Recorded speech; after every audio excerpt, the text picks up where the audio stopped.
Hi everyone, today is Lisa Long's day on the podcast. This is actually a long time coming. I thought I'd lost the audio for this because the microphones didn't work very well, and poor Lisa was a little bit sick when we recorded, so there was a few coughs. I've tried to cut the coughs out, so I hope you enjoy the podcast. She is an expert in all things tech and the tech world, so startups. She has some really interesting things to say around Kickstarter projects, things like that. I really hope you'll enjoy it. If you're interested at all in the startup world, then I'm sure you'll enjoy it.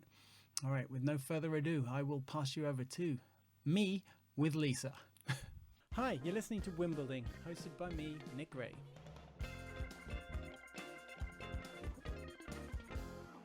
Hi everyone, welcome back to the podcast. Today, I'm not going to say how excited I am, but I am. I have a very good friend of mine from INSEAD Business School, who I went to INSEAD Business School with, and she is an incredible woman, Lisa Long. I am going to pass over to Lisa to introduce herself, but what I want to do is get a bit about Lisa's background, and also, I'm going to talk to you, Lisa, because you're here with me in the room. So this is why I wanted to do podcasts. I've got all this set up, crazy amounts of wires on the table. I'm going to try and edit them out of the podcast to make sure that people can't see them, but unfortunately Lisa can see the sorry state of affairs on the table. So Lisa, I'm going to throw over to you to introduce yourself. If you can give me a bit about your background, kind of where you're from, how you got to be where you are now in Oslo, in Norway, and a bit about your life path along the way. Well, thanks very much, Nick, for actually having me on my podcast. I was really excited a few years ago when you moved to Norway. I thought it would be fun, but of course then COVID hit strangely, and then we haven't been able to see each other as much as I would have liked. But thanks for inviting me on, and this is a great project I think that you're doing, and you've interviewed some really interesting people, so I'm very pleased to be among this group. Yeah, well. So, a little background on me. So my name is Lisa Long. I am a Canadian-American Brit, and I moved to Norway about 7 years ago. So my path has been a little bit tortuous.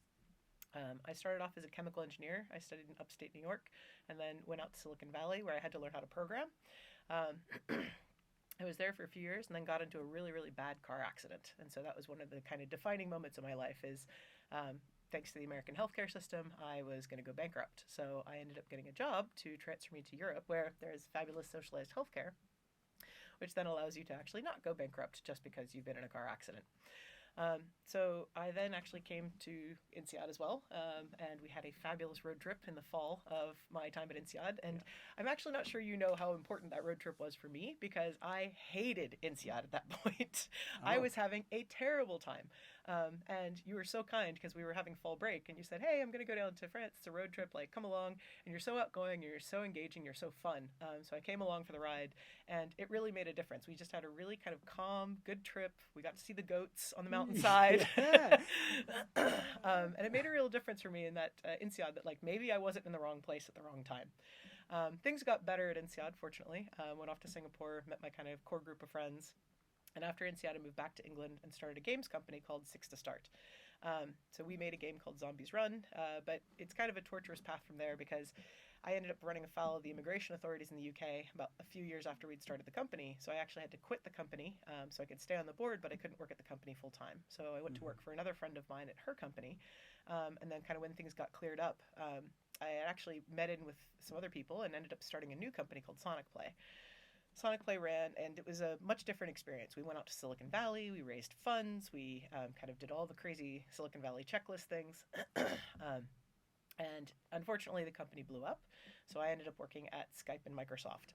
I worked there for a few years, kind of, recentered, regained, then moved to where I worked with a group called Appearin, which is a video conferencing system now known as Whereby. That's gone on to great success, which is fantastic for them. And after a few years at Telenor, I became the VP of Product Management and Innovation. So I was helping run the internal accelerator and was also overseeing all the different products that were actually in Telenor from all the different business units and helping them figure out how do you allocate resources to these different products. I left Telenor in 2017, and then for the last 5 years, what I've been doing is working kind of an executive level with the boards, the senior management of various startup companies around Norway and Estonia and England. And Switzerland, helping them understand how to actually set up their product operations and also just a lot of kind of the startup things, like when you're scaling a company, how do you actually make this work when you go from 30 people to 200 people in 2 years? What are the things you have to worry about when you suddenly go to the United States and that's a different market and you have to accommodate your product? So that's pretty much it. That's how I got here. And I apologize for the coughing, which I hope you will cut out. I'm still recovering from COVID. I haven't got a cough button, so I'm gonna have to do some crazy editing later. But the poor Lisa's not very well, so I'm extra appreciative. No, so as you've probably noticed, and those of you who love to play podcasts in 1.5 speed or 2 speed like me, that's not going to work for you in this episode, because Lisa talks very quickly, and she is an extremely smart woman and has a lot of big brain activity going on in there. She might be humble about that, but that is absolutely. I've known that about Lisa since the first time I met her. So I'm just going to back up a little bit and ask you some clarifying questions, because also not everyone who's listening to this is going to be the tech world with startups and how that all works and some of the terminology. So product management, when you're talking about tech, talk me through that. What does that mean? So product management is the idea that you're finding a problem out in the world, and this could be for technology, it could be something concrete, like how are you going to make marks on a piece of paper because you want to make art? Okay, well, how do you make colorful marks? How do you make colorful marks that actually go together? So whatever the problem is, what product management does is it studies the problem and it tries to understand what are the things you need to know about that problem to actually make a really good solution for it. And then once you actually have this idea, you might test different things out to figure out, like, along the way, okay, this will be a better solution than that. So to make marks on paper, maybe it's easier for me to use a pencil if I want to write a sentence, but if I want to make a colorful drawing, then maybe it's better for me to use pastels.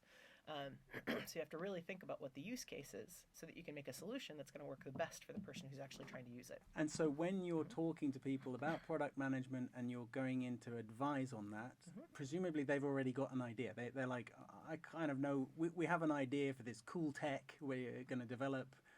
Where do you step in there? Are you sort of saying, whoa, back up? We need to look at the fundamentals, or are you kind of joining in and trying to help them guide a bit more sort of defined on where their product management comes in? It's kind of all the steps along the process. So I've come in places where it's a group of engineers who like to build something. They built something and they said, we need to find some people who will buy this thing.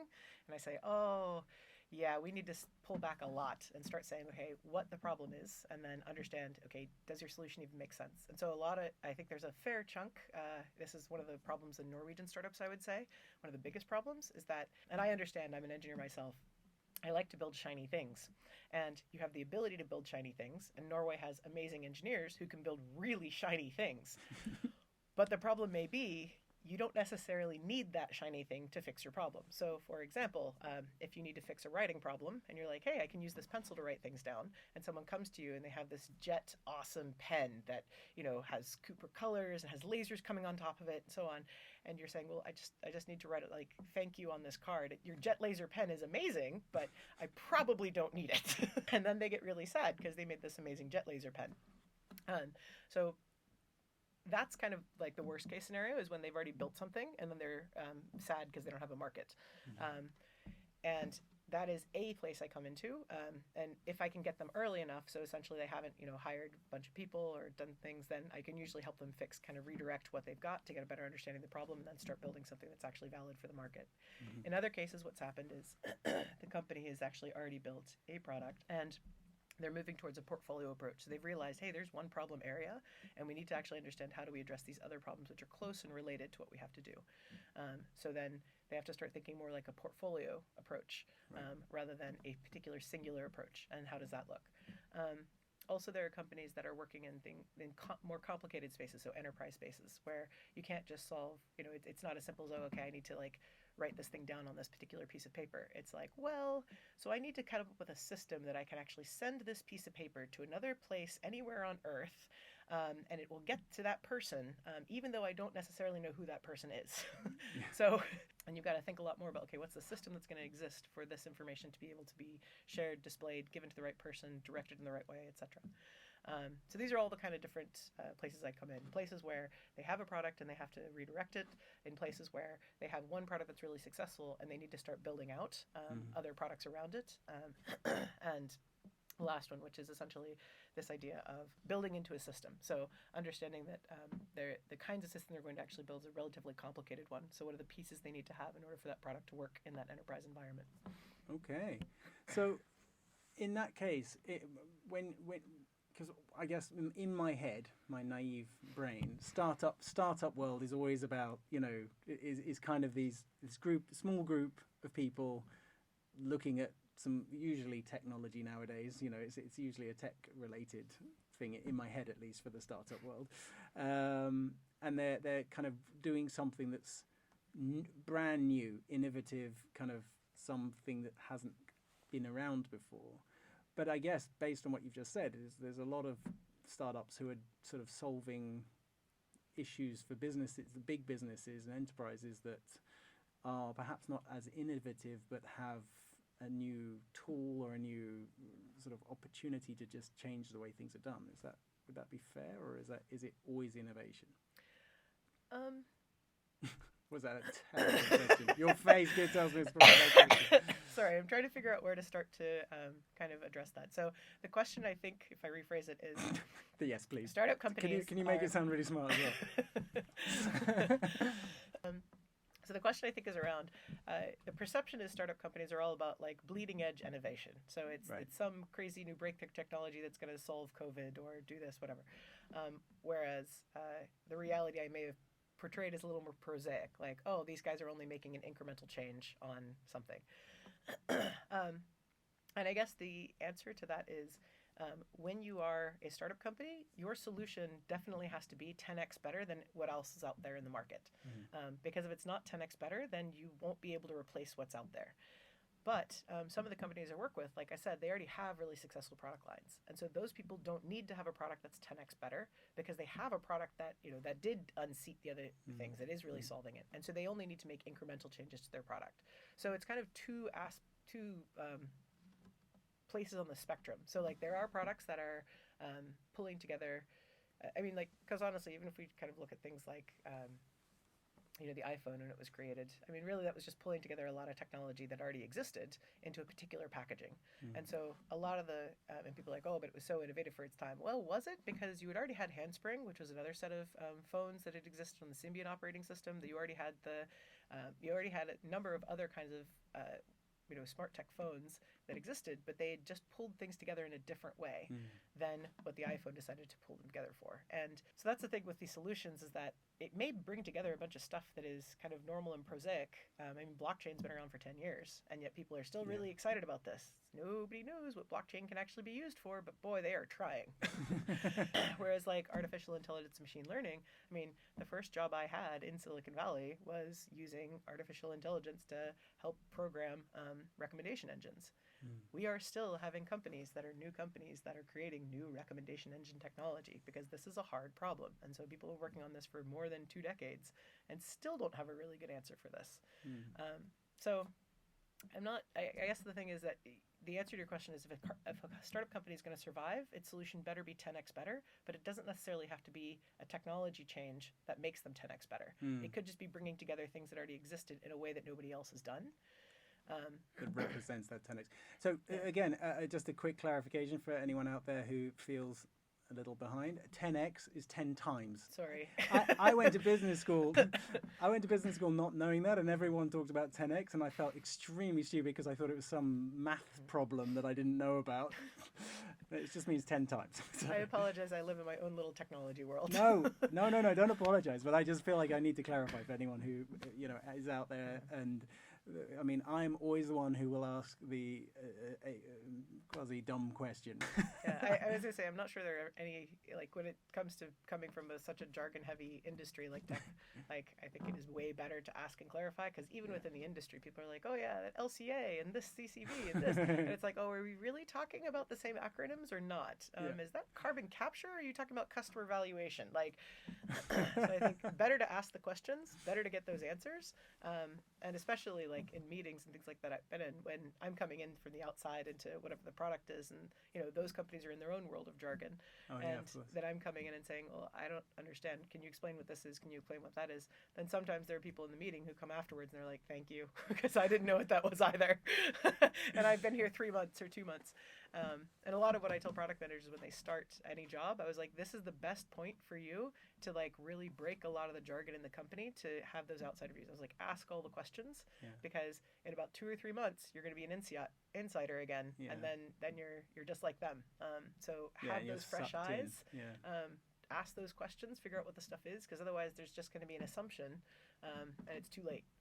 Yeah, and I think that's always that's a thing everywhere in business. It's, you know, that you spend the first 3 to 6 months in a new business. That's your opportunity to really see what things you can make a big difference with, because once you're in with all the politics, you're in with all the issues. You've got a bit tired of the system that doesn't work or whatever that everyone was moaning about at the beginning, and you've now worked out how to get around it. But yeah, if you manage to keep in mind what you learned in that first few months and perhaps address those things, it's always useful. So, Lisa, a bit more back to your background as well, because you blazed through it, and I love that. But and just to be clear as well, one thing I love about Lisa, and I did tell her this in advance, so I don't think she's going to be offended, is she's one of the most sort of blunt. She's ready to say exactly what she thinks, and she will pull no punches in how she says it. So she's very ready to call out BS, and very ready to be not suffer fools is I think the right expression. So I absolutely love that about you. But you also blaze through your sort of your background, and I think I want to understand. You said you were telling me just before about your school, high school, and you weren't a top performer there, and that's what you said just beforehand. But then you went on to do chemical engineering. You said, right? Chemical engineering. Yep. So chemical engineering. But then you end up being extremely talented with computer stuff, and I just want to see that. How does that line go? And I guess the reason I'm asking is it's kind of one of the questions I sort of said to you beforehand. What I might ask is sort of also linked to that. What moves in your life have been sort of deliberate, and what have been circumstance and maybe an element of luck, and what's both or neither? Where do you see, like, how do you see your pathway when you reflect back on it? So luck has more to do with anything in anybody's life than anyone wants to give it credit for. I think that's the first thing to say. I totally agree with you, and I'm glad you said it, but I don't like saying that in case people get offended. I mean, there's a wonderful book by a guy named Richard Wiseman, and it's about luck. And the whole idea is that how do you increase your luck? Because it is actually possible to do it. And what it comes down to is what are your how many chance encounters do you have with people who are not in your regular daily life? That's basically what it comes down to. So it's walk a different path to work. It's roll a dice and go to a new coffee shop. It's try a different food. It's put yourself in a slightly uncomfortable situation and see what happens. And one of the other pieces of advice that he has about the luck side is this idea of get a friend to do it with you, because then it's easier, because then also it's a shared new experience, and so it's reinforcing the bonds of your friendship to have this like, wow, we tried that coffee, that was bad. We now know don't go there for coffee, and you have a story now that you can tell with a friend, and so then that may become the thing you do with your friend. So I can think of one example where a friend of mine came to visit me here in Oslo, and he and his wife were like, okay, we're here to test all of the burgers. And I'm like, the burgers? You came to Oslo to test the burgers? I mean, we do actually have some pretty good hamburgers in Oslo, I'll say. But I was like, it seems strange because they're coming from London. And London has some really amazing burgers. So I was quite afraid that essentially these burgers were not going to stack up in Oslo against what they had their expectations set in London. But we did. We spent the entire weekend going to, we literally ate, 2 or 3 meals a day that were just burgers in all the different burger places in Oslo. So that way they had enough data to go back and say, okay, we approve of the burgers in Oslo. This is a good place to come if you want to have a good burger. Is that their thing? Is that their thing when they go to all cities, or it was just a thing for Oslo? For whatever reason, when they came, they told me they're like, we want to do burgers, and I'm like, okay. And I've traveled with them to other places, and they, it's never been burgers, and so I was, and in fact, this is the first time ever on a trip where they kind of had a specific food that they were chasing. So I'm not entirely sure where this came from. They just came up and had burgers. But anyway, so back to your actual question, which was about having not good performance. Like high school was fine, and so that's what got me into university. But in university, I was a terrible student, like terrible student. In chemical engineering. In chemical engineering. Okay. But actually, I was even worse student in computer science because we had to take computer science as part of our chemical engineering thing. And the thing I was good at in chemical engineering is I could run equipment. So I could run plants. So we had like a test plant, a pilot plant we had to run in our senior year. And I was really good at running the equipment to get good data.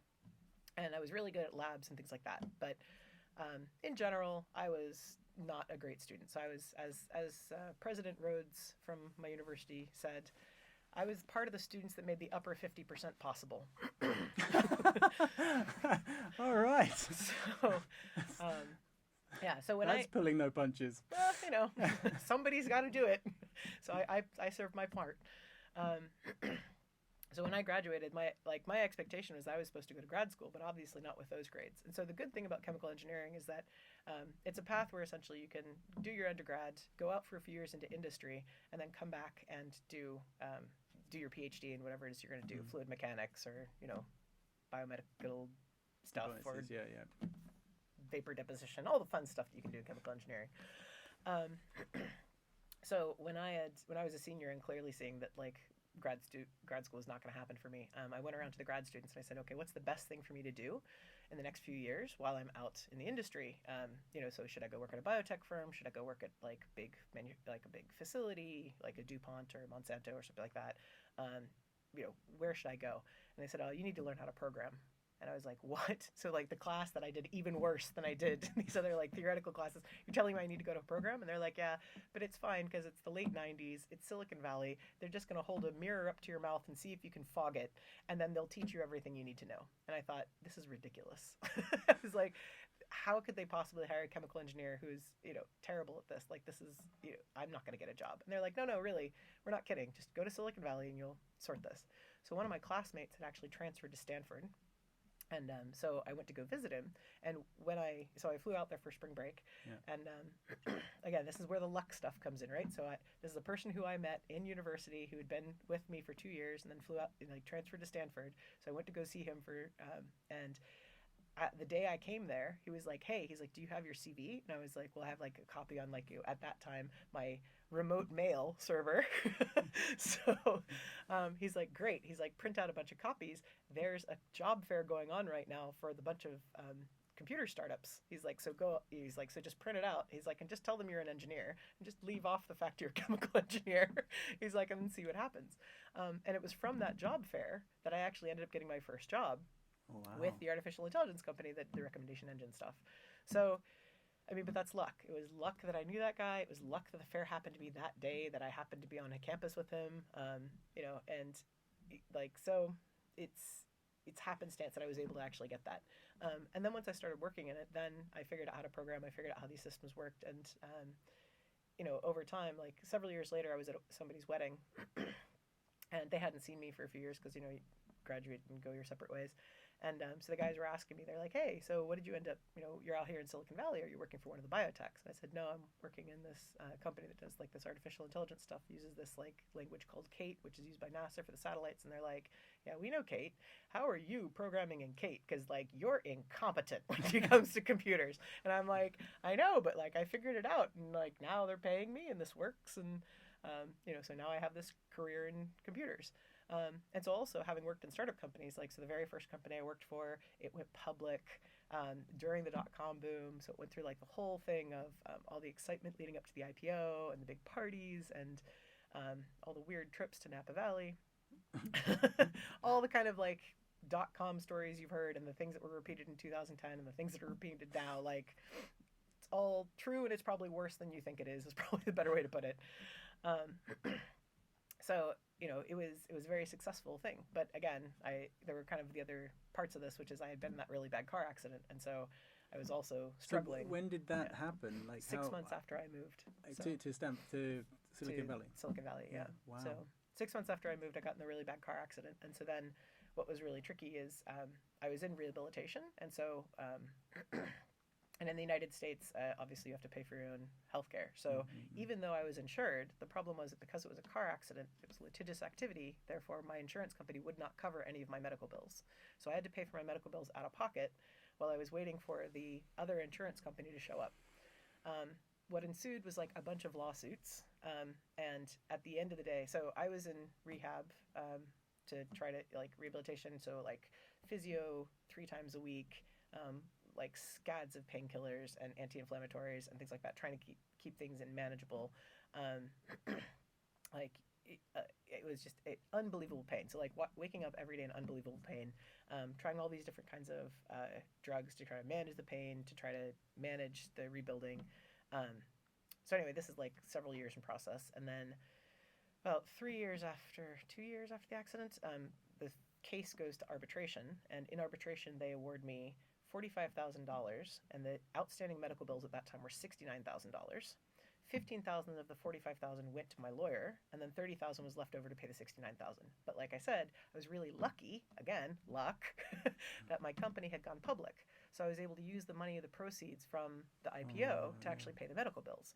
And that was the problem, is that at $69,000, it still wasn't done. There was still more, like it was ongoing treatment. So I, again, the second company I worked for, it got sold. And so I was able to actually pay, since it got sold, then my shares vested, then I had another chunk of cash to be able to pay another chunk of medical bills. But it was, you can't, when your medical bills are fast becoming more than your annual income, you realize this is not a sustainable situation. So, well, I remember when we met as well, like in INSEAD, you were in a lot of pain still, and it's you mentioned actually recently that you're still going regularly to. Yeah, I mean, it's a chronic thing. Like it's not a it's not a get out of jail free card. It's this is your condition. You have to manage it. So how did you sort of manage that alongside having to learn to code, having to learn to it wasn't just coding. It was also like learning how to work and be a sort of contributing member of the team and everything. It was your first sort of proper job.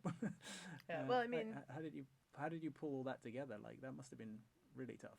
Well, so in university, I'd had to work through university as well. Right, so it wasn't really my first job, and it was also a support job. Career job or whatever. Yeah, I guess. Yeah. Well, I mean, part of it, I think, again, I was super lucky. So when I, so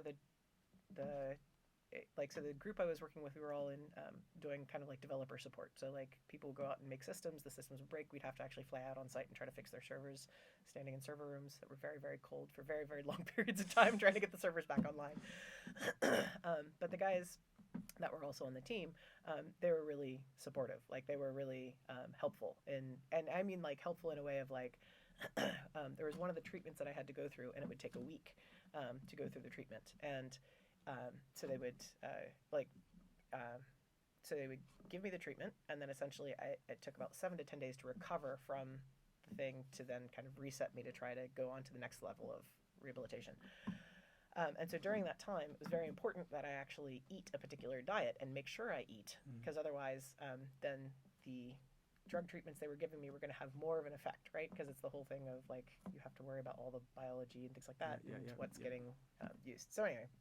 So these guys actually, so I was like really worried because I'm like, wow, like they have this, like, here are your dietary requirements, you have to do this, can you actually sort this out? So I was sitting at home before the procedure happened, and I was like, man, what am I going to do about this? And one of my housemates came home, and he's like, hey, what are you looking at? And I was like, well, this is the thing for my treatment that I'm going to have, and this is what I have to do. And so he's like, I'm happy to like cook all the food you need for that week. He's like, that's not a problem. And so he actually cooked an amazing set of meals for me that week. And we're talking like breakfast, lunch, dinner. So he like made little packets, like, so he would make the food, and like for dinner, then he and my other housemate, we would like all have dinner together. And they were like, we're going to try to encourage you to eat and try to do these things, whatever. And then several years later, I actually had the same procedure again. And I was living with different housemates at that point in time. And another guy who had actually been on that team before, he's like, hey, I heard you're having that procedure. He's like, I'm happy to come and cook you all the meals.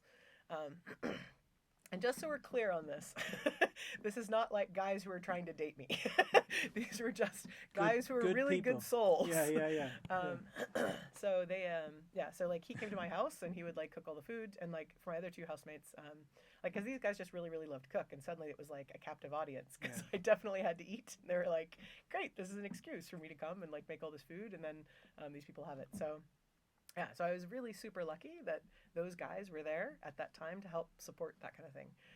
And then in terms of learning stuff, I guess the thing is that it's always interesting. Like the core engineering thing, I think, is that it's always interesting to figure out how to solve a problem.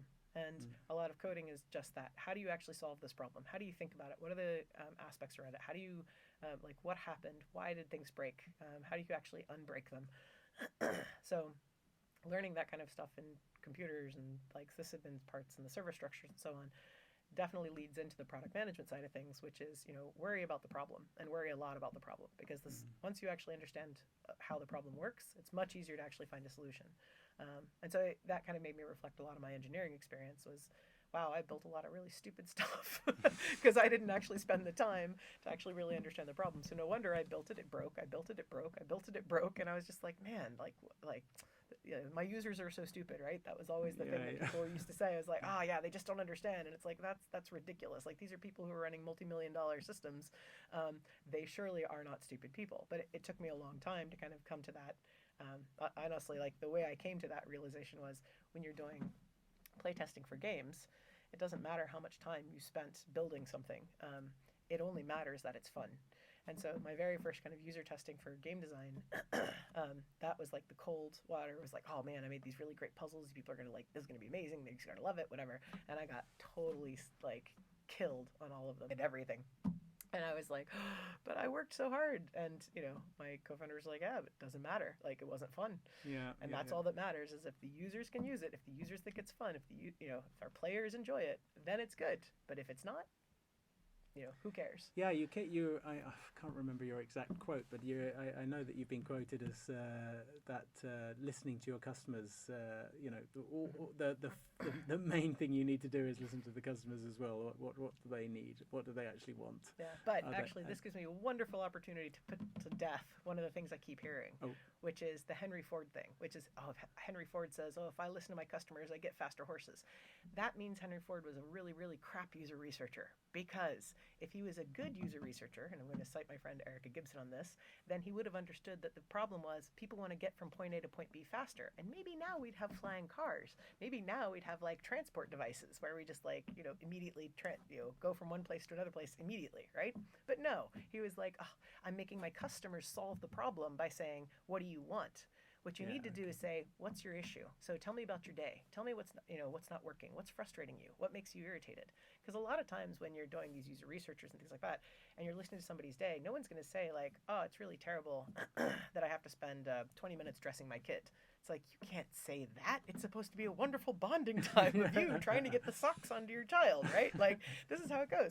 But if people listen to that and they're like, well, do you really want to spend 20 minutes of your quality time dressing your kid? Or if we had a different way of actually having the kid dress themselves or do this, so that the time you can spend with your kid is actually now playing and blowing bubbles and putting Play-Doh, rather than them screaming while you're trying to actually put on the shirt that they said was their favorite shirt, and now they've decided is not their favorite shirt because you've cut their cheese in half, right? Like, Lisa, you sound like you've been around little people a little much, but it's exactly right.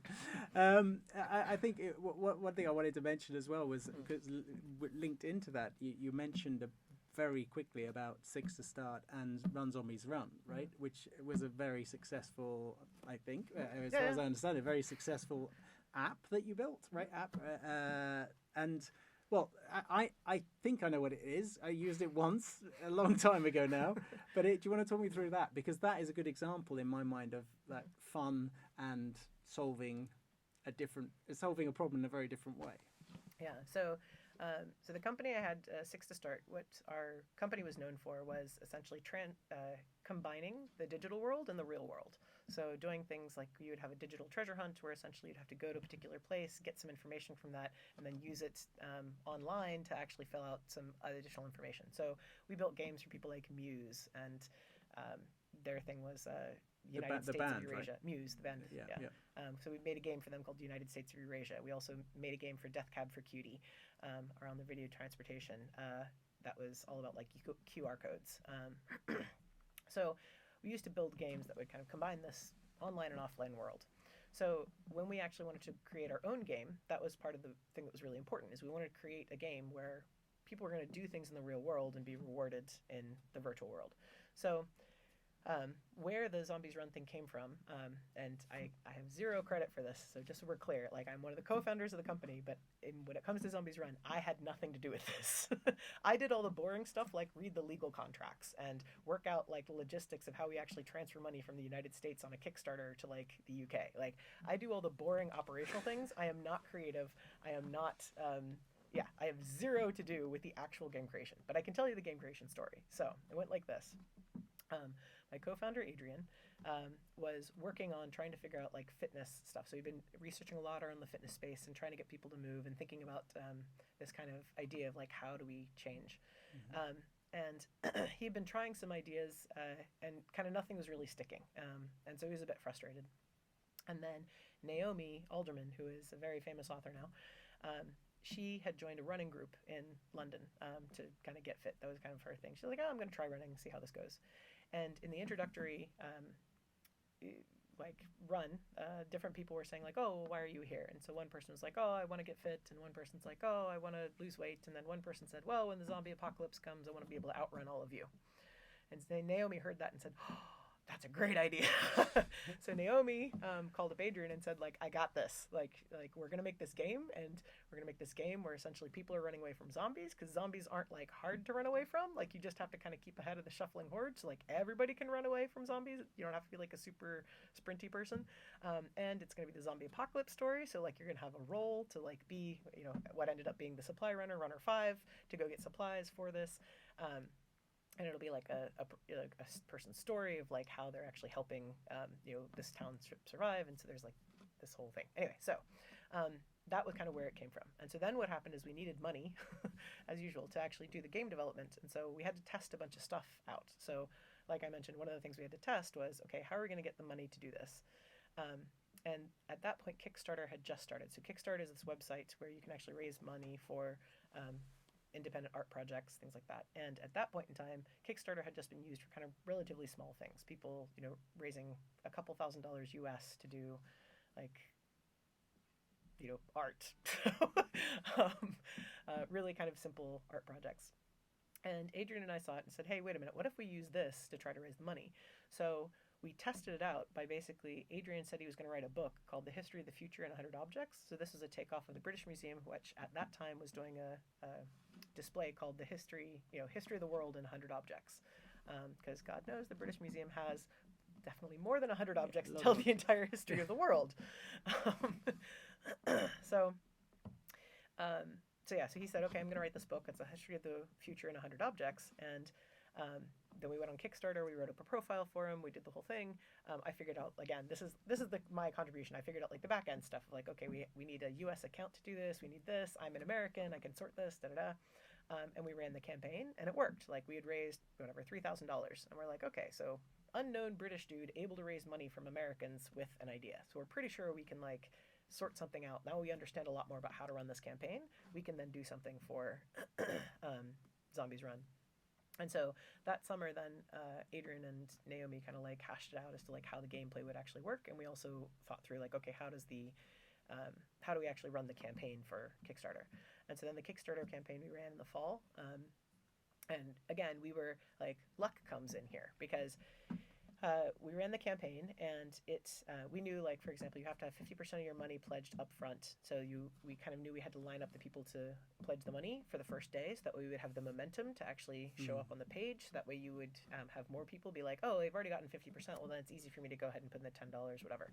And so that's like a really important thing to know about Kickstarter campaigns or Indiegogo or any of these, is that if you don't have all of your, at least half the money you want to raise lined up before the actual thing starts, and you really need to be on top of these people to make sure that, like, hey, you are giving this money, and you're going to give it between these hours at this time, we're going to do this kickoff, etc.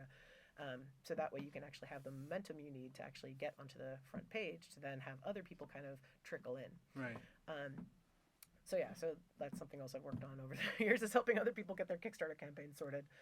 So we got the cash in, we got the people coming, and then we got lucky because essentially we got picked up by several places that were like, hey, look at this weird thing. These people are doing this zombie game, but you're actually having to physically run while you play the zombie game. And so we ended up in Forbes. which is amazing because I think I was the first INSEADer to have anything show up in Forbes. Nice. I think it was about 4 years after we graduated, and so I was happy that we were in Forbes because I was like, look, zombies in Forbes. I don't think anybody else in our class did that. And so the luck thing is like, okay, so we got picked up, and so we ended up being, we had the most number of backers ever in the history of Kickstarter. So we had 3,000 backers for that project. Okay. And we raised way more money than we had planned on. So we raised $72,000. And so Kickstarter was thrilled with us. They're like, oh my goodness, thank you so much. You have totally validated this idea that we have with us, and you are now a great story. And so we have a wonderful relationship with Kickstarter. They're great people. And so then so the luck kind of continued, essentially having this press really helped when we kind of like got things launched and got it out the door. But around the time that we were about to launch, so kind of January, February, there was like a big push in the United States about how video games were like terrible for people. And so then suddenly we got to be the opposite story, which was, oh, but look, there's this app that makes people run. And so is that like how that video games are bad? And so again, we enjoyed all of this press and all of this coverage that had nothing to do with us. It was just lucky that at some point somebody decided they wanted to go bash on video games, and then we ended up being the counter example for this. So that was But that must have come up in sort of the product management type of thought process when you're discussing Zombies Run. Like there must have been a thing there as like, we can play to that, right? Or is it not really in your mind? Well, I mean, we certainly weren't like, how could we know that that was going to be a thing that happened in the United States, right? Like, so once it happens, then you're like, hey, let's take advantage of this. Awesome sauce. But also, we were a skeleton crew of people. So in terms of the things that we were prioritizing at that time, it wasn't so much press coverage as it was, oh God, we have to get this thing out the door. We had to have to do it now. I mean, like, 'cause, we had to do a bunch of recordings, and it was our first version of the app, and like, it had like a deadline to get out there for people to actually use it. So, in certain ways, sometimes this stuff happens, and like, if we had had more resources, maybe we could have made a bigger splash because we would have been able to use that. But the reality was, at the time, I will tell you, like, it was much more hand to mouth. Like, we'd given up our office at that point. We were doing the recordings in our director of audio's bedroom, so like, it was a bunch of mattresses around the walls. It was, it was a scrappy operation at that point.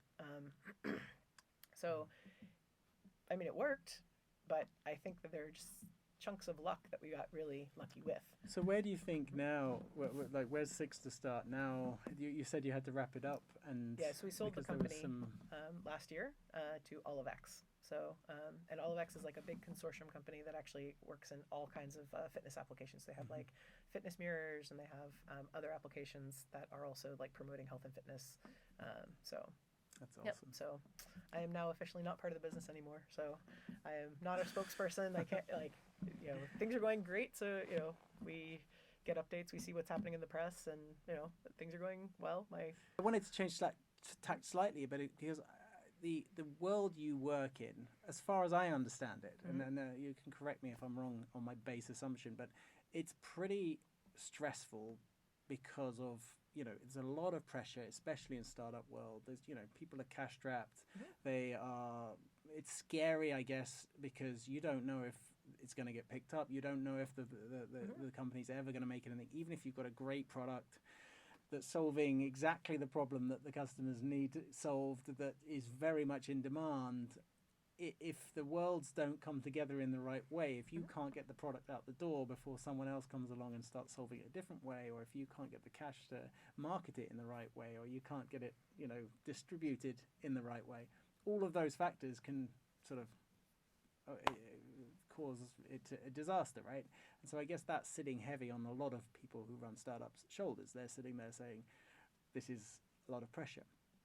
And the reason I'm framing all of this is, I can imagine that high pressure, very intense and stressful environment causes a lot of people to kind of struggle with their mental health and with their mindset of how to keep holding on to this. How do I, how long can we really suffer this for? Like, how long can I live on my mom's couch? How long can how long can we literally bootstrap this for? So, I mean, I think the canonical example of this is when there's a suicide in the startup world. So normally that hits the headlines as such and such a person who is leading this company that seemed to, be all the tech press darling, and now the founder's dead. Or like, and the one I kind of think of that's the turning point in many ways was, I think it was maybe in 2012 or 2013, I'm not sure. But a founder of a company that was, he was in the midst of raising its next round, and apparently things were worse than what he had pitched. And so he had a lot of crushing pressure about this, and he killed himself. And because the company was so high profile, he then at that point there was a lot of discussion around this idea of like mental health and founders and people not spending enough time paying attention to the stresses and strains and not taking care of themselves and so on. And that's pretty, like, certainly when I started off in Silicon Valley, I slept under my desk. I didn't take vacation for 2 years. They have this like warrior mentality of like, rah, we're going to get through this. However, I will also tell you, and again, this is anecdata, not like real data, but probably a third of the people I knew were taking illicit drugs because they were trying to manage their health situation, and they were too afraid to actually go seek actual help because they didn't want to increase their insurance premiums of their company. And if they went to go seek mental health, then it was going to cost their company money because that meant that they were actually seeking more medical attention. If they were actually diagnosed with something like depression or bipolar or something that actually was like, oh, this is going to take us a while to fix, and it's not just, oh, okay, yeah, you're whatever, like, oh, this, you broke your leg, fine, we can fix your broken leg, and in 6 weeks you'll be out of your cast and on your merry way. Oh, you have depression, well, this isn't going to be something we can put a cast on you and hope for the best in 6 weeks, right? So a lot of them wouldn't, even though they knew that they had these mental illnesses from like their parents' insurance or whatever, they wouldn't seek treatment through official channels because they didn't want to actually have it on their record that potentially would increase the insurance premiums of their companies. Apparently things are better now because with Obamacare that has actually changed some of this, but at the same time there is still there's still a stigma of going out and seeking the help when there is so much crushing pressure on for you as a founder, or even just the people who are working in the startup companies, because your life is also very, very unstable, even as an employee in a startup company. And this is one of the lessons I think that from early Silicon Valley was, look, any company you join, you won't be there. It's not very likely you'll be there in 5 years because it's not very likely the company will be there in 5 years. So your insurance in startup land is that you look around and say, who are the good people that I'm working with, and do I want to work with them again? And then you follow them to the other companies. And so more than half the jobs I've ever gotten have always been because, oh, it was somebody I worked with before, I really liked them, and so they pulled me into the company. And when I similarly had to like build my team at Telenor or other places, then I would say, okay, I'm bringing this person and this person because I've worked with them and they can do exactly this job, they can fix this thing, they can do these things. And so it's your network that is your safety net, but even your network is very stressful because if you're having mental health issues and you're not able to maintain your network because you don't go and have the coffees and the group beers and whatever else, then you're losing even more security. So it's a pretty spiral. Vicious cycle. It's brutal. It's brutal. No, I think. Then is it getting better? Yes. The advice is probably seek help, I guess, or like don't be afraid to seek help. Or... So I guess the big difference for me was that when I came to Europe, and I was starting Six to Start. One of the things that kind of it was an unusual realization for me to have because everybody else in Britain was like, that's the dumbest thing we've ever heard. Which is, I looked around and I said, wait a minute, I can hire anybody. And they were like, what do you mean? And I was like, well, like in Silicon Valley, like when you're a really early stage startup company, you can hire people who are like less than 25 because you need somebody who has an astronomical risk profile who's willing to go like without health insurance, without like treatment, without this, whatever. I was like, but in Britain, nobody's worried about breaking your arm and like not getting treatment. Like that's not a thing. Whereas like in Silicon Valley, it is. And so, like, it just opened this idea, like, wow, this universal healthcare thing now makes my life better as an entrepreneur because I can hire somebody who has kids because they won't be so worried about health insurance. I can hire somebody who's, like, a super senior architect. And so that really, so it was an interesting realization that it's like, wow, this healthcare thing, yeah, sure, it drove me out of the United States because I couldn't afford the healthcare bills. But it also made a huge difference for me as an entrepreneur because it meant that I suddenly had a whole range of people I could. So the only thing that they were willing to risk was, yeah, okay, I may not make as much money here as I would somewhere else, and I believe in your company, believe in the upside, so therefore I'll come and I'll do this. But suddenly these people weren't basically tying in their healthcare and saying, well, it's okay because my wife has a really good job at XYZ, so therefore we'll use her healthcare to do this. Or, my husband has a really good job, therefore we'll use his healthcare to do this. Suddenly it was like, oh, healthcare is not a consideration anymore. Now, unfortunately, as you know, being British, the mental health services in Britain are still not perfect. No. But they are better than nothing. And so over time, like there were definitely working, I think, in the creative world with games and so on and so forth. I think people are much more free about talking about like, oh yeah, I'm not 100% all there. I am bipolar. I have this issue. I am, I've had manic depression and I've had, these issues, behavioral disorders, ADHD, like people are just much more open about this, I feel, in the creative industry. So when we actually worked with these people, it was not as much of a stigma, it felt like, in working with them. Whereas the engineering side and the technology side, it was still very much like, well, yes, he's got a thing. It's like, okay, so he has depression, like, but he can code, so who cares? Yeah. Like, and he's actually under treatment, which means that he's functional. And I guess that would be the kind of sad thing that happened, or I saw happen in Silicon Valley, is there are people who are really, really bright, but also really not stable. And so the problem would be, like, literally, I remember times when there would be people who would call me and they would be in tears and they'd be flipping out because they were having an incident and they were like, I can't go to seek professional help. I am calling on my friends to try to be that blanket to support me while I'm actually having this incident. So can you guys help cobble this together so we can figure out how to do this? And so, like, literally we were calling, like, one of my housemates had one of his friends was in med school. And so when people would have an episode, we'd call the guy who was in med school and be like, okay, this person's having an episode. What are our options? How do we do this without actually, using real medical access? Yeah. And like, that's a messed up situation. And also, like, in Britain, like, if there was something wrong with one of my employees, like somebody was sick or whatever, like, we had this really horrible week where everybody got norovirus. Yeah, that's a horrible week. It was a terrible, terrible week for everybody. But the thing is, like, as management, we could be like, dude, go to your doctor, go get treatment. And it wasn't like a very politically loaded thing. Whereas in the United States, if everybody got norovirus, we could never say that. You could never say that because you had no idea what was going on. Like, maybe these people were not, it was too expensive, it was too out of the way, they couldn't do it for their kids, like whatever it was. Yeah, so that makes a huge difference. So do you think then the world is sort of changing more in terms of innovation, tech space?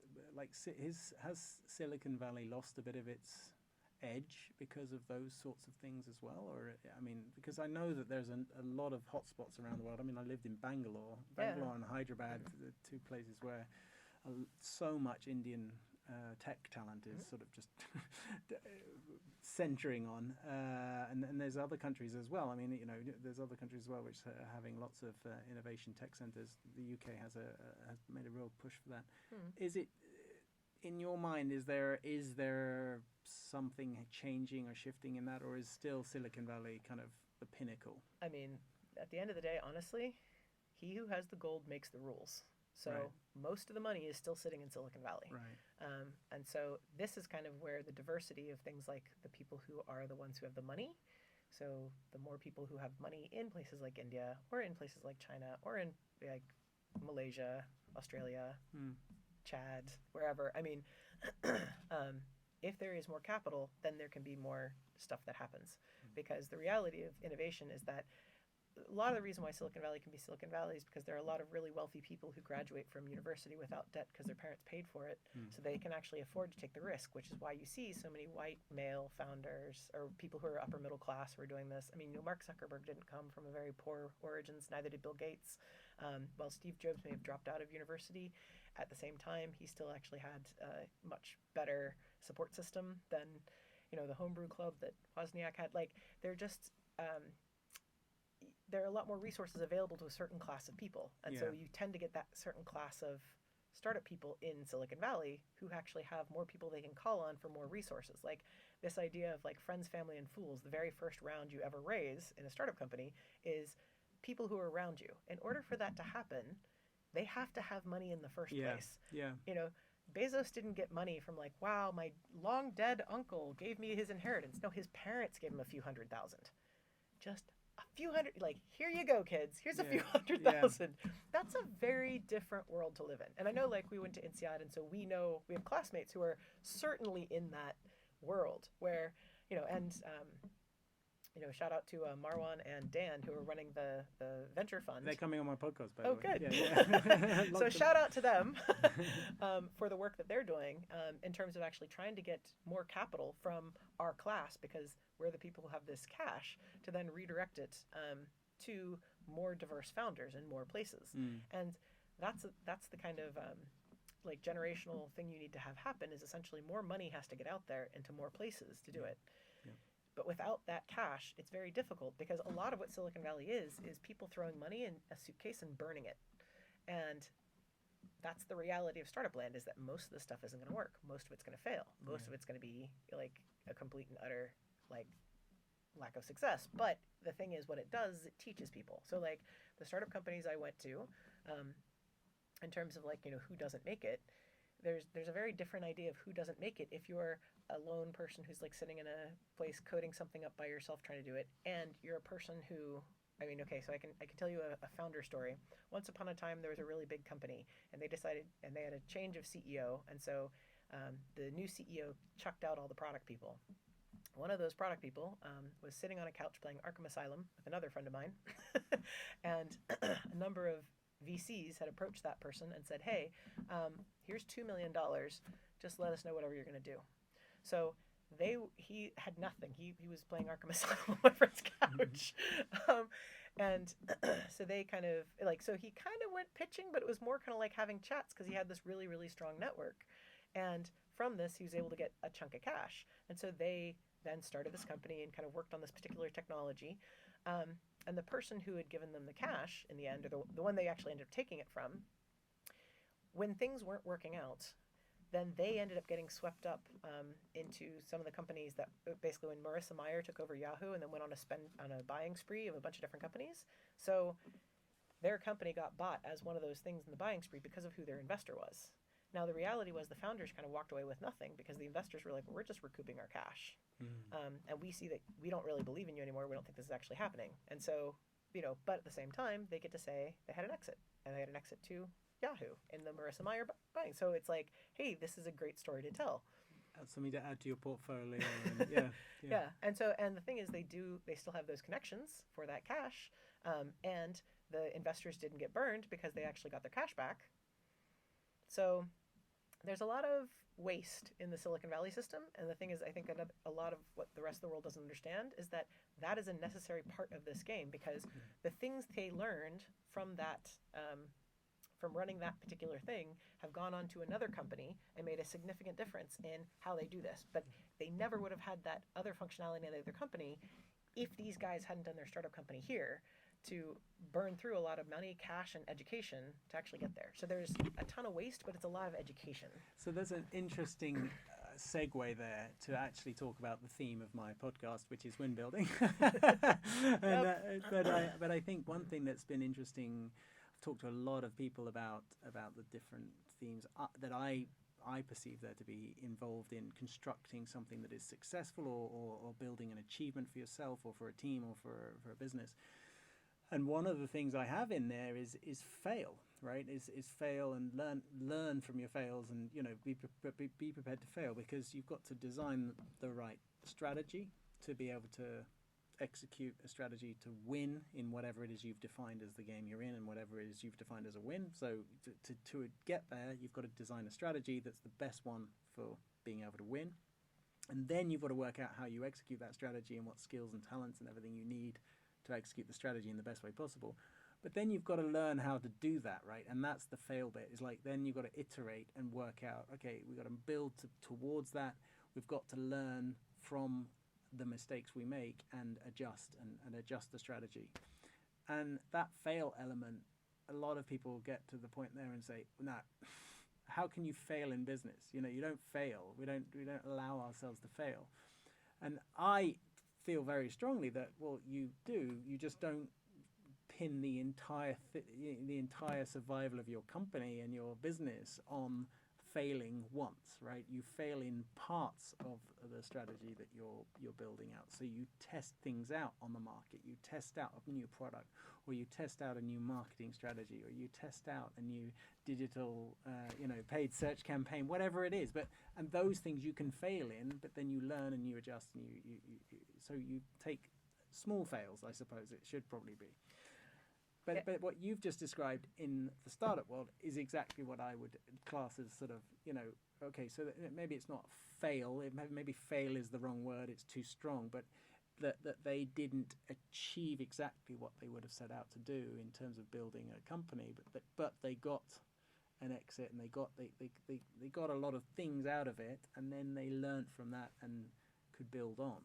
So the negatives of the fact that it didn't develop into some, multi-million-dollar business is contrasted with what they then took on to the next adventure. Next venture. You're looking very suspicious. I'm trying to work out where you're going. No. Well, I just think it's interesting because that sort of for me it's interesting because that sort of because I've had a lot of people push back on this fail thing. I've had a lot of people push back on the win thing as well. Like people that talking about when you talk about winning, people get upset because they think, well, then there's got to be a loser and things. And I have a whole spiel about that, which I won't go into right now. Okay, so if we want to talk about failure, I think this is actually I think this is a misnomer. So the fail thing that people keep going off on. So I don't know if I'm becoming a difficult guest because of this now, but love it. But I don't. So the idea of fail is not really like. I was in the fail camp before. I was like, yeah, you got to try it, and if it doesn't work, so be it. Because like in playtesting, you test something, your users hate it. You're like, oh no, the users hate it. They hate me. This is all horrible. Blah blah blah. And you have to be like, no, grow up. Like you did a thing, they didn't like that puzzle. Now, what did you learn from that puzzle? So, I was at a talk, I think in Cambridge actually, and the person there said, yeah, we have to stop using fail because fail is very scary language to large companies. And every time we say fail, then people have adverse reactions in their gut from when they were 8 years old and they got picked last for the football team, and they have adverse reactions in their gut from when Tommy beat them in the math competition, and so fail makes a visceral reaction. Okay. However, if you use the word learn, so we have to learn faster. Not we have to fail faster, but we have to learn faster. Then people, they may have differing things about learning because they may also, have very unfortunate experience with learning, but a lot of people had relatively positive experience with learning. And so they're like, oh, okay, yeah. I remember when I first started trying to speak Spanish and it did not go well. And then I got to the point where I could read books and I could watch movies in Spanish. And like, I really felt so much cooler when I was like, I just watched that whole movie in Spanish and I didn't have to turn subtitles on and I could tell you what actually happened in it. Like, that was a real sense of accomplishment. So if you can kind of translate that and say, look, it's the same thing in business. It's like, you just have to learn and you have to learn faster. And there was a very funny talk that was given a few years ago at Mind the Product conference. I wish I remembered the lady's name. I think it was Janet Fraser, but I'm not sure. And she said, I have good news and I have bad news. The bad news is today is the least amount of change you're going to face for the rest of your life.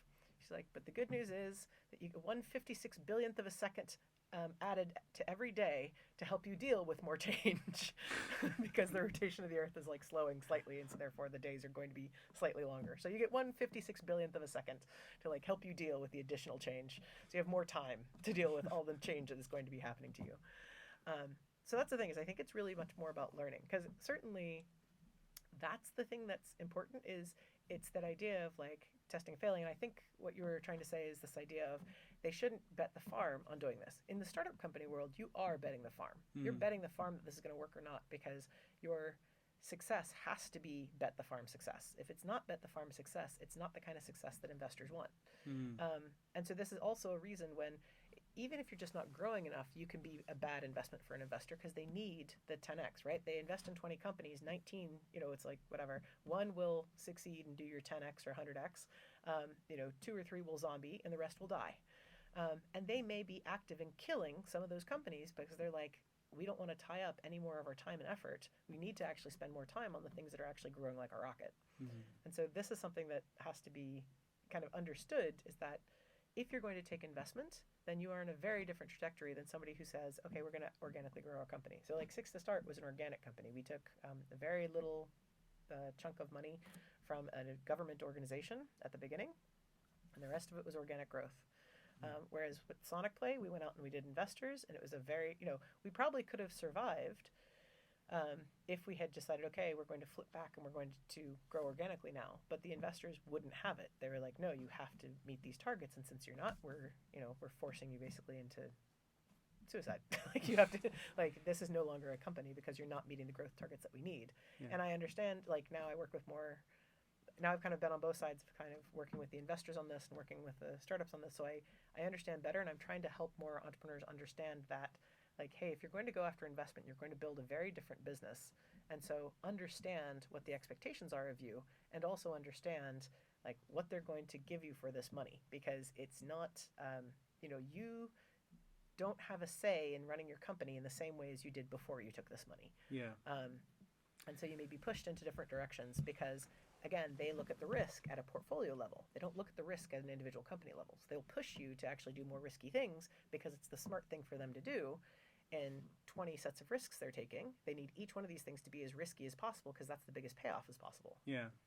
And they don't care about your product in the same way you do. They care about the exit and whether or not it's going to be a success. Yeah. So it's that you're automatically on a different scale with them at that point. Yeah, it's interesting. It's very interesting, and I think you're right actually. So you're not a difficult guest at all. I think you're absolutely right. That's probably and I should probably change the chapter actually because I've said fail, and I think you're right. Learn. I'll attribute your actually, it's that. not me. Say something about Agile Cambridge. That was the conference where it came from, and I wish I could remember who said it. Whatever. Learn faster. It's Lisa. That's okay. It's okay. You'll get all the credit, and then I'll get someone coming after me for it. There you later. go. Final thing I wanted to ask you about, which was. And maybe it's not something that you feel is really relevant, but I'm interested by it. You mentioned all these guys, and you mentioned white male, blah blah blah, certain background and things. You're a woman in tech. Mm-hmm. That is not common, I don't think. I mean, there are more now, but it's still predominantly a male-driven world. Mm-hmm. I think I'm right on that. Yes, so far as I can tell, the stats are still in the favor of more men than women in tech. Right. So how, like, I guess I just want to ask you generally about that. What's your experience there? Is there a way in which we can get more women into tech?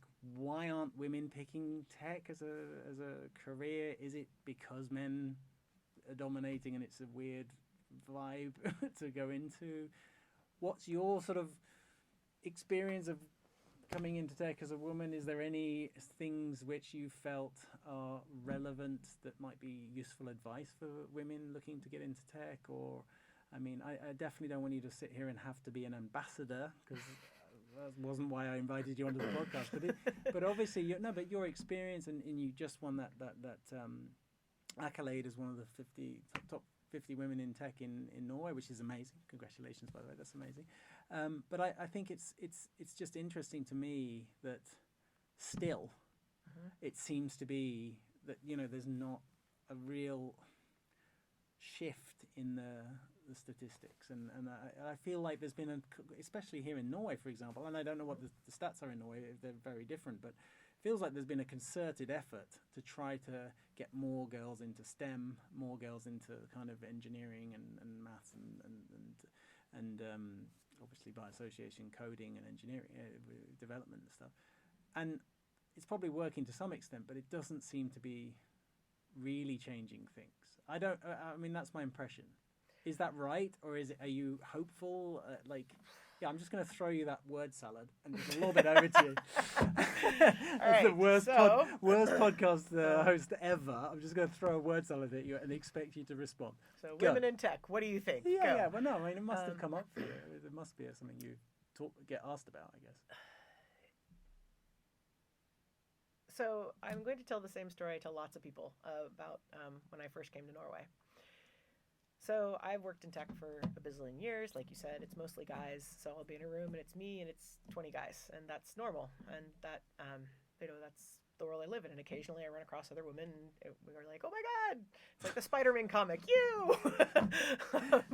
And of course we must be exactly the same. I mean, as far as the guys are concerned, yeah. No, but it's, So anyway, let me tell the story of like coming to Norway. So I've been in tech for a bazillion years. I've worked in different countries, and I've worked in different groups and different sizes of companies. And here I came to Norway in 2015, and I was going to be the product manager for a peer in.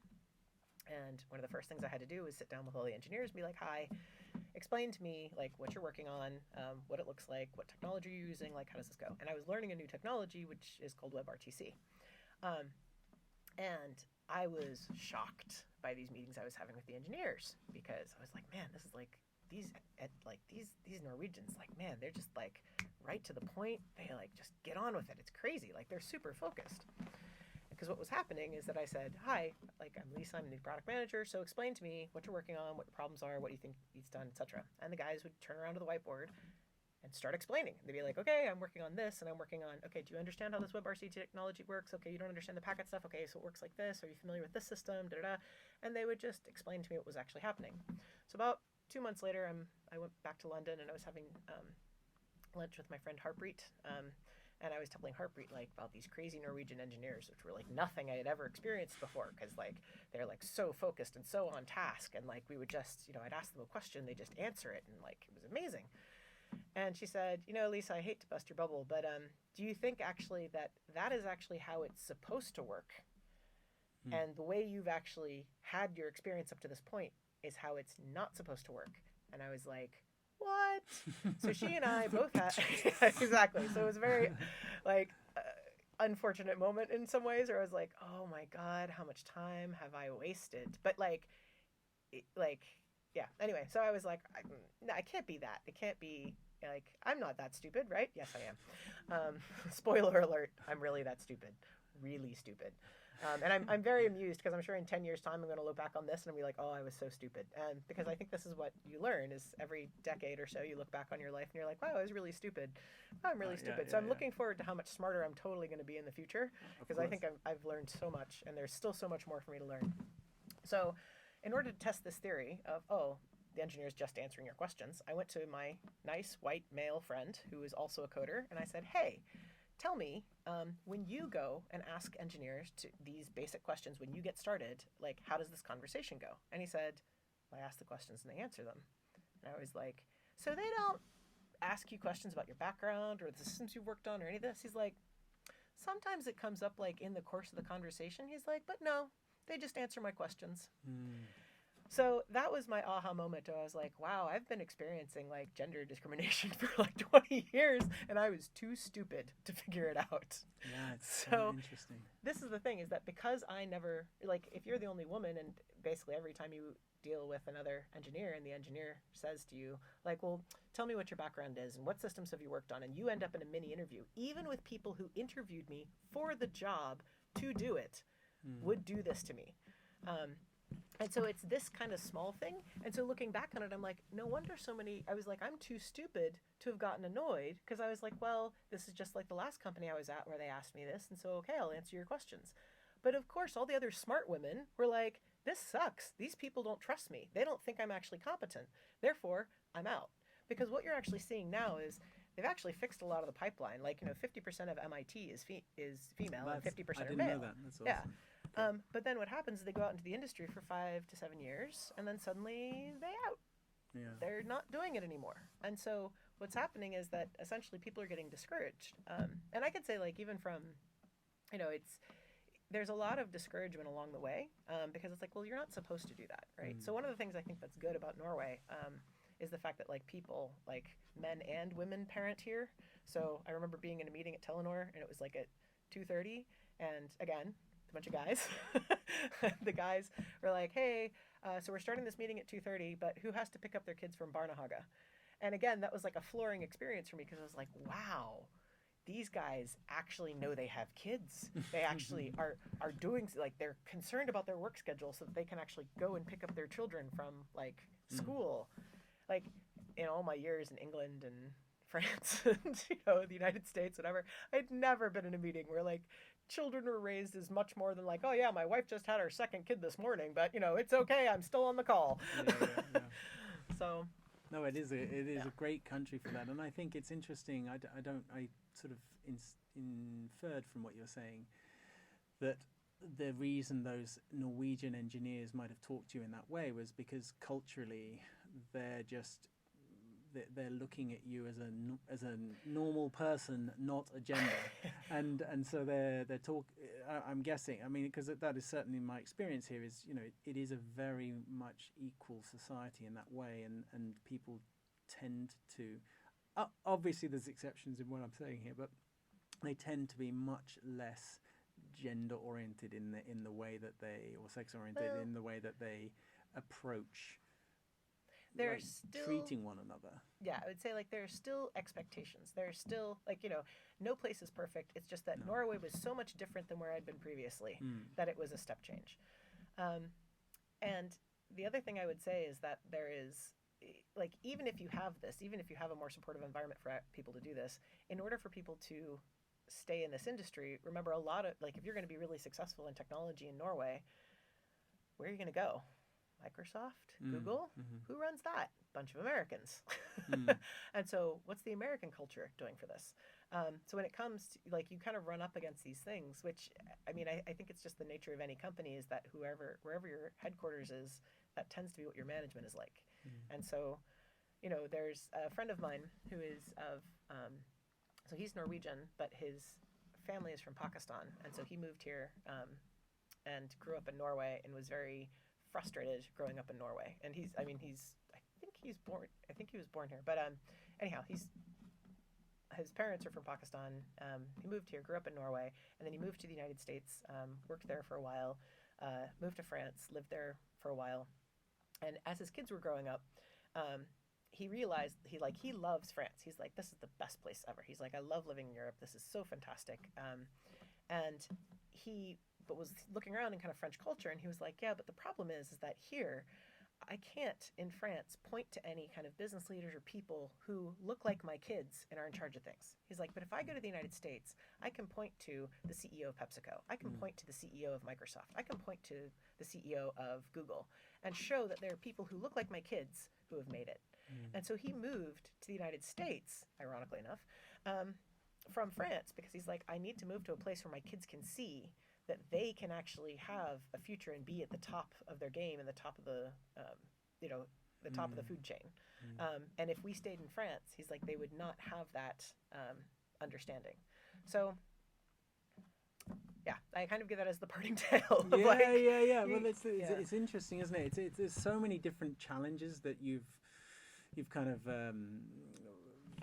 touched upon, and I think your thing about luck, a lot of what you've talked about is linked to luck, whether it's about your own luck, but also about the way that startup founders, if they've got some rich family or some people who they know with cash to burn, then that is an extremely lucky situation to be in. I mean, I started my own company and I tried to do it without any investment, and it was a very naive thing for me. It's part of the reason I decided to go to business school, because I wanted to learn what I'd done wrong, basically everything, but especially related to finance, because I was clueless, and I pretty much still am, if I'm completely honest. But we're right at the end of the podcast, so only the true hardcore are still with us to hear that little brutal honesty from me.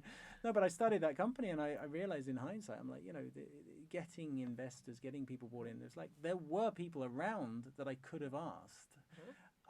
My family wasn't wealthy at that time, so they weren't the ones I could ask, and I felt terrible. I would have felt terrible asking anyone else. But the thing is, if you have an idea, you believe in it, and you believe you can sell it, there are lots of people wanting to invest, especially if they've got that extra cash. They want to invest it to get some return on their investment. They will be willing to take risks with extra cash if they believe in your ability to deliver, something of value in return. But then remember why the first round is called Friends, Family, and Fools. Yeah, Friends, Family, and Fools. Yeah, I like because that. Any sort of really early stage company is very much putting your money in a suitcase and setting it on fire. Yeah. And that is happening with most of the money that's in Silicon Valley, is people setting their suitcases on fire with this cash in it. But what it does is it creates this area with all these people who have all this information and know how to do this stuff that then goes and benefits other companies. I mean, the people, like the touch screen stuff you have on the iPhone and the iPad and all that kind of stuff, that company went bankrupt and Apple bought the parts. Oh, that's where that technology comes from, for that touch screen, for that really good interface.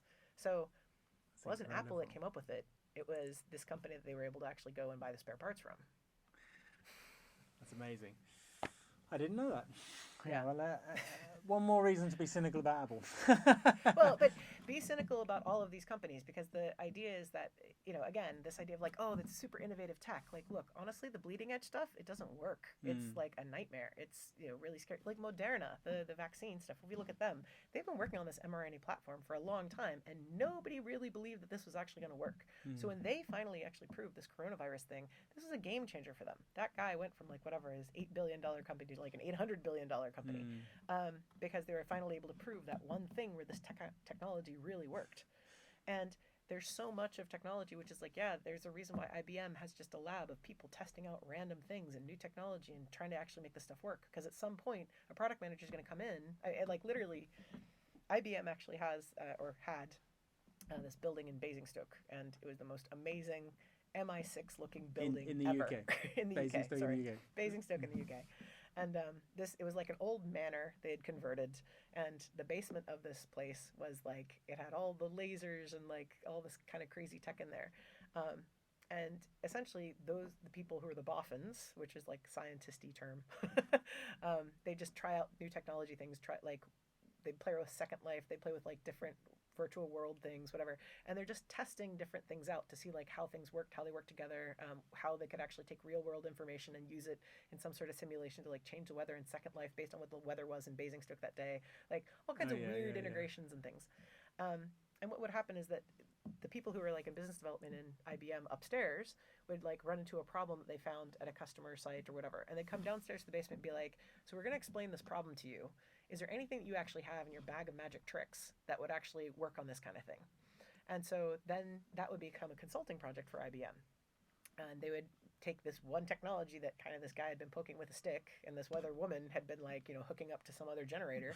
And they were like, yeah, okay, let's take this thing with like some chicken wire and duct tape, and we're going to give it to this customer as this consulting project. And then if it works, this might actually be the basis for something for us to patent and use. And then suddenly that becomes the basis that somebody else, maybe Google or Apple, will actually pay for that patent, to then use it and license that technology to actually, or Huawei or somebody would actually build all this stuff out. Ideas. It's the future of ideas. I just listened to that book by Max Tegmark. Is it Life 3.0 or something? It's quite an old book now. I've just got around to listening to it. It's like 5 years old or something. Of course, with all the concepts about what's going to happen in the future, and we're 5 years in the future, so a lot of things have come true now. But they talk about the sort of currency of ideas and what's going to be the things that still are worth pursuing in the future. Lisa, I'm going to wrap up there. Thank you so much for coming and joining me. I think it's been a great conversation, and I want to say hi to anyone that knows me and Lisa, any INSEAD friends and things who've kept with us all the way. Anyone else who's kept with us all the way, thank you so much. I always appreciate the people who stick with it and listen through.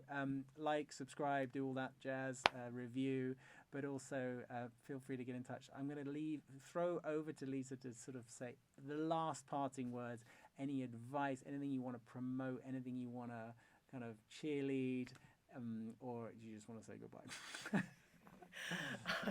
Thank you very much, Nick, for having me on your podcast. Hello to all the INSEADers out there. And I would say, if you have a chance to give somebody who is not like your background and open a door for them, or be it an internship or a grant or funding, anything like that, take the chance, because they need help to get that education, to get those opportunities. And a lot of people who are probably going to be listening to this podcast are the people who can open those doors. So I would say, take the risk, open the door, because you have no idea what wonderful things can happen and how much better your life will be because the door has been opened to someone who can help solve your problem. Awesome. Lisa Long, thank you so much.